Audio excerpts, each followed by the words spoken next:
broke their illusion. The point now, I don't... They tried to break you, but here's the plot twist no one saw coming. You're still standing. Louder, smarter, sharper, and you're about to tell it all. Let's begin. Number one, they didn't just attack you, they attacked what they could never control. They didn't attack you because you did something wrong. They attacked you because you refused to be controlled. That's the truth most people miss. This wasn't about your actions, it was about your presence. The way you carried yourself, the way you didn't shrink, didn't second guess your worth, didn't wait for permission to exist fully. That kind of energy threatens people who are used to being in control. They don't know what to do with someone they can't manipulate, shame, or intimidate into silence. So they flipped the script. They made you the problem. They painted you as the villain. The outsider, the one who needs to be dealt with. Not because you actually caused harm, but because your honesty, strength, or even just your peace made them confront things they didn't want to face in themselves. You didn't play their game, so they flipped the board. Some people only feel powerful when they have someone to look down on. You didn't give them that satisfaction. You didn't lower your standards, didn't play dumb, didn't laugh at the joke that wasn't funny. And for that they saw you as defiant, difficult, dangerous, even though you were just being real. This is what people don't understand about targeted cruelty. It's not always loud, it doesn't always come with a warning. Sometimes it wears a smile. Sometimes it starts with a joke, a passive-aggressive comment, a cold shoulder that turns into a full-on campaign. And when the dust settles, you're left wondering how simply being yourself turned into a threat. But here's the brutal, freeing truth. They came for you because they couldn't shape you. That means you're not weak. You're unbreakable in a way they couldn't handle. You can be fully yourself, unapologetically, without fear. That's what scared them deep down. They died. Number two, you were the scapegoat for their unhealed wounds. They didn't come at you because of who you are.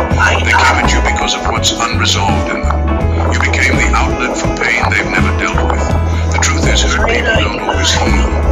Some of them just pass their hurt along to the next easiest target. You were in the wrong place at the wrong time with the right energy that made them feel exposed. That's when you became their scapegoat. What they did to you wasn't random. It was a release, not for you, for them. They needed someone to blame, someone to unload, someone to carry the emotional garbage they've been holding on to for years. And they chose you not because you deserved it, but because you didn't. Too kind, too grounded. You didn't bite, you didn't match their chaos. That kind of balance makes unstable people spiral. They didn't have the strength to look inward, so they turned everything outward. Their insecurities became your flaws. Which car are you bringing in for the inspection? This one. Okay, then how are you going to get in the iron? They made you the villain in the story they wrote, avoid dealing with their own reflection. And we'll go back home and we'll It's easy to label someone else's problem than admit Dave you're is still not driving my car. No way. Yeah, that's what I was, That's why you keep replaying it, trying to figure out what you did to trigger it. But the honest answer is you didn't do anything, you just existed. You walked in the room with light they couldn't fake. And that light hit the parts of them they've worked so hard to hide. What they did to you was cruel. It wasn't personal, it was deep, personal for all. You simply got caught in the path of someone else's internal soul. And while that doesn't excuse what happened, it explains why the attack felt so sudden, so calculated, so full of projection. They weren't seeing you, they were fighting their own demons. You were just the mirror that wouldn't lie. Getting rich during retirement isn't possible, right? Wrong. Here's how Americans are absolutely smashing their retirement goals. I don't want to live 9 to 5. Lie.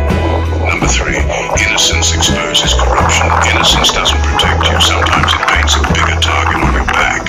That's the twisted part no one wants to admit. Being good, honest, or kind can actually make people hate you more. Not because of anything you did, but because your presence highlights everything they're not.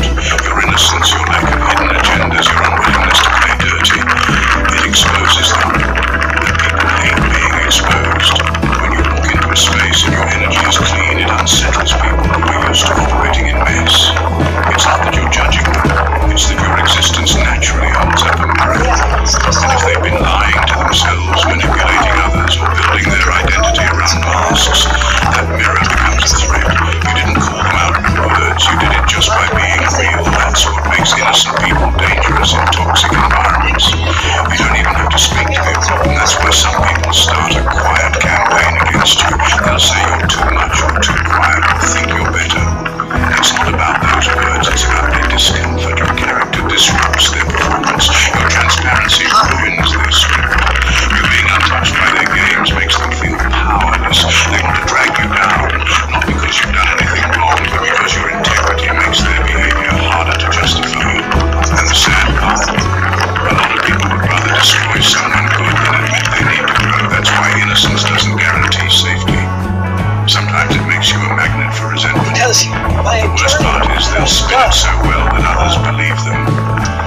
reduced your calm to arrogance, your boundaries into cruelty, your silence into guilt. But deep down, they know what they're doing. They know they have no reason, and that's exactly what made you so threatening. You didn't do anything to deserve it, and that's what terrified them the most. Number 4, they didn't break you, they exposed their own fractures. They tried to break you, but all they did was expose the cracks in themselves.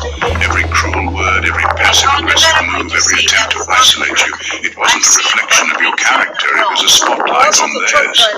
People think attacks always reveal the victim, but if you look closely, they reveal the attacker much more.